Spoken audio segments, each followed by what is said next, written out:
Chegamos hoje na Alahá Rei, na quinta Alahá do nosso terceiro Perek, que a gente está tratando sobre roupas e comportamento em geral. Fala pra gente o que tu Shulchan na Alahá Rei. Izer mililbosh shnei vgadim beyachad mishum dekashe lishrecha. A pessoa deve tomar cuidado para não vestir duas roupas ao mesmo tempo, porque isso causa esquecimento, principalmente esquecimento do estudo. Coisas ligadas à Torá, à espiritualidade, não esquecimentos de forma em geral. O que acontece aqui? Por que isso acontece? Então, nos livros, nos Mefarshim, nos comentaristas, aparece o seguinte, que a cada roupa que a pessoa usa, de acordo com a Kabbalah, ela cria em torno da pessoa algo chamado de Ora Makif. É uma luz externa, uma luz que engloba a pessoa. E se a pessoa coloca duas roupas ao mesmo tempo, esse Ora Makif, essa luz, não aparece entre uma roupa e a outra, porque as duas foram vestidas ao mesmo tempo. E todo lugar onde não tem essa luz, tem algo conhecido na Kabbalah como Klipá, uma casca. É algo negativo, algo que não é bom para a pessoa. Então, colocar duas roupas ao mesmo tempo pode causar esse prejuízo espiritual na pessoa e fazer com que ele esqueça o estudo de Torá. Agora, isso não é algo obrigatório, não é uma halakha obrigatória, é um bom conselho, digamos assim, algo que a pessoa deve tomar cuidado, porém isso é só com relação a vestir duas roupas ao mesmo tempo, mas tirar, de acordo com a maioria dos poskim, os legisladores, não teria problema. Halakha Vav. Asur lelech arba amot o leotzi mipiv davar shebekdusha begilui rosh.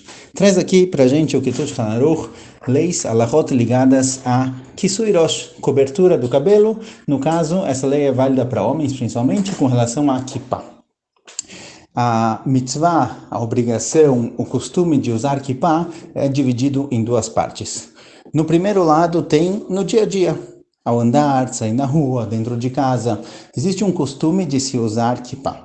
Esse costume, ele na época da Gemara eram somente os grandes Talmidei Chachamim, os maiores rabinos tinham esse costume de usar kippah, mas aos poucos isso foi se espalhando pelo povo, a ponto de que há 400, 500 anos atrás esse costume era algo muito comum em toda a Israel e esse costume se tornou algo obrigatório.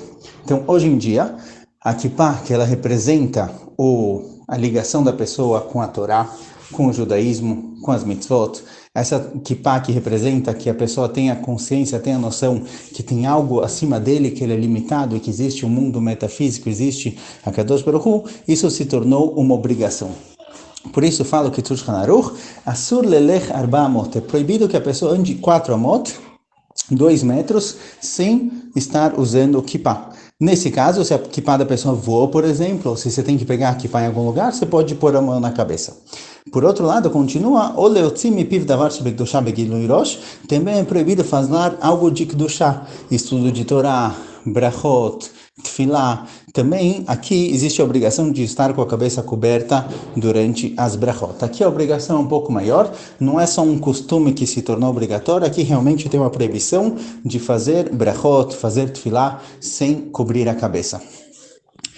Isso é, porém, somente lechatchila. O ideal é que se cubra a cabeça e esse é o correto. Se a pessoa sem querer fez uma brachá e depois percebeu que ele estava sem kippah, ou se, por exemplo, ele fez tefilá e percebeu que ele justo esqueceu de pôr a kippah, a tefilá é válida, não precisa rezar de novo. Agora, o que acontece? Acordou no meio da noite, foi tomar um copo de água e se percebeu que você não tem kippah, você não tem como fazer brachá. Nesse caso, não adianta colocar a própria mão na cabeça. Por quê? Porque a mão e a cabeça, a mão e o corpo é uma coisa só. Você precisa colocar algo externo, algo que não faz parte do seu corpo na cabeça. Então, nesse caso, você tem que colocar, por exemplo, a manga da camisa, ou qualquer pano, qualquer coisa, para poder fazer a brachá. וגם הקטנים, continua קיצור שולחן ערוך, נהלכה ו' na segunda linha, וגם הקטנים צריכים להרגילם לכסות ראשם, כי איכא דתיאבי עליו אימתא דשמיא. Também crianças pequenas, é bom desde pequeno acostumar as crianças a cobrirem a cabeça. Hoje em dia é muito mais fácil de conseguir uma kippah. Antigamente eles usavam panos ou coisas do tipo, mas hoje é muito fácil de achar kippah. Costumar as crianças a cobrir a cabeça, porque isso traz para ele irat shamayim, temor aos céus. Que de Matzino Rav Nachman bar Yitzchak, como a gente encontra uma história com Rav Nachman bar Yitzchak, um dos Amoraim que aparece na Gemara, E meio de Rav Nachman bar Yitzchak amru la kaldai, aqui ele traz a historinha da Gemara já escrita em aramaico, fala para ele o seguinte: a mãe de Rav Nachman bar Yitzchak falaram para ela, Caldeai são José Bakohavim, pessoas que olhavam nas estrelas e descobriam um pouco sobre a personalidade da pessoa, baseado na astrologia. Berich Ganav Ave, Loshav Kegiloi Reishi. Seu filho ele vai ser ladrão. Ele nasceu com uma personalidade, com uma inclinação para se tornar um ladrão. Então o que ela fez? Não deixava ele descobrir a cabeça. E ela falava para o filho, olha, tome muito cuidado para sempre deixar a sua cabeça coberta, porque a cabeça coberta, ela vai te trazer Irat Shamayim, vai te trazer temor aos céus. Tanto pelas gulá da kippah, tanto pelo vestimento. Quando você coloca uma coisa na cabeça, como a gente vem falando nas últimas halachot, o tipo de roupa que a pessoa usa influencia a personalidade dele. Então, roupas muito exageradas, muito caras, trazem para a pessoa orgulho, vaidade. Roupas mais simples trazem para a pessoa humildade. Então, aqui também a kippah, ela tem uma influência muito forte sobre a criança e sobre as pessoas. Então, isso é com relação a kippah. Seguindo em frente para Alachá Zain. Asur lelech bekomaz kufa vegaron natui, kinan shenemar vatelachna netuyot garon. Agora a gente continua para o comportamento da pessoa, o modo como ele anda. Até agora a gente falou sobre a influência da roupa sobre a pessoa, seja influência direta, psicológica, seja influência espiritual, como vestir duas roupas ao mesmo tempo. Agora a gente está falando sobre a linguagem corporal da pessoa. Fala que a pessoa não deve andar com as costas retas demais e a cabeça empinada. Porque isso, a cabeça levantada, assim, porque isso daqui traz para a pessoa gava, traz para a pessoa orgulho. O mikol makom, lo ikof rosho yoter midai, ela bemida benonit, bechdei sheire tabach neget panav, vegam ire mikaf mindrach kaf raglom. Então a pessoa deve buscar também, então por um lado não levantar a cabeça demais, por outro lado não é para andar olhando somente para baixo. A gente deve buscar sempre um meio termo. Igual nas roupas, a gente procura nenhuma roupa cara demais, nenhuma roupa rasgada, sim algo no meio termo. Aqui também, a pessoa deve andar com a cabeça numa altura em que ele vê a pessoa que está vindo na frente dele e ele vê os próprios passos, sem levantar a cabeça demais, porque a linguagem corporal não só diz sobre a pessoa, que tipo de personalidade ele tem, mas isso também influencia a pessoa.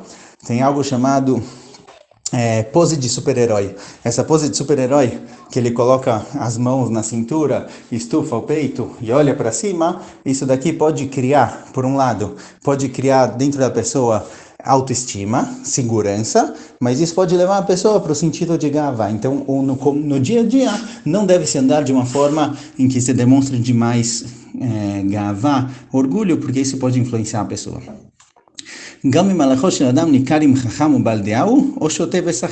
O modo como a pessoa anda também demonstra para os outros, não só influencia ele mesmo, mas também demonstra para os outros que tipo de pessoa ele é. Se ele é alguém intelectual, alguém inteligente, alguém com conhecimento ou alguém ignorante. וכן אמר שלמה בחוכמתו, וגם בדרך ששכל הולך ליבו חסר, ואמר לכל שכל הוא. מודיע לכל על עצמו שהוא שכל. Assim ele aprende dos psukim que Shlomo Melech diz pra gente, que o modo como a pessoa anda, isso demonstra que tipo de pessoa ele é, e aí você pode reconhecer as pessoas baseado na linguagem corporal deles. Última alahá do nosso capítulo, alahá Het. יש להיזהר שלא ילך איש בין שתי נשים, ולא בין שני כלבים או שני חזירים, וכן לא יניחו אנשים שתלך ביניהם אישה או כלב או חזיר. Essa alahá que aparece aqui é uma alahá que é baseada na Gemara em Masechet Psachim. A Gemara está falando sobre coisas que causam esquecimento de estudo de Torá. Então essa alahá é principalmente para homens. E a alahá diz o seguinte, que a pessoa deve tomar cuidado para um homem não passar entre duas mulheres, nem uma mulher entre dois homens. Isso também é válido para homens que passam entre dois tipos de animais, ele traz aqui, cachorros ou hazerim, porcos. São influências espirituais sobre a pessoa, não dá para explicar exatamente o que o cachorro faz, o que esses animais fazem, ou por outro lado, qual o problema de uma mulher passar entre dois homens, o que acontece nessa situação, mas de forma geral, são questões que são ligadas ao mundo espiritual, que a Gemara fala que isso pode causar esquecimento. Então aqui, a preocupação maior entre os homens. O Rav Sonnenfeld escreve que o problema aqui é quando tem duas mulheres sentadas, viradas uma para outra, conversando, paradas. Mas se você está andando na rua, por exemplo, você está andando para um lado e tem duas mulheres passando, às vezes uma de cada lado da rua, ou por acaso você está andando na rua e vem duas mulheres, ou uma mulher está passando e tem dois homens andando no outro sentido, aqui não teria problema. O problema é quando tem duas pessoas paradas, até mesmo tem quem diga conversando, olhando um para o outro, e justamente alguém passa no meio. Mas de forma geral, andando na rua, não teria problema, não teria risco com relação a isso.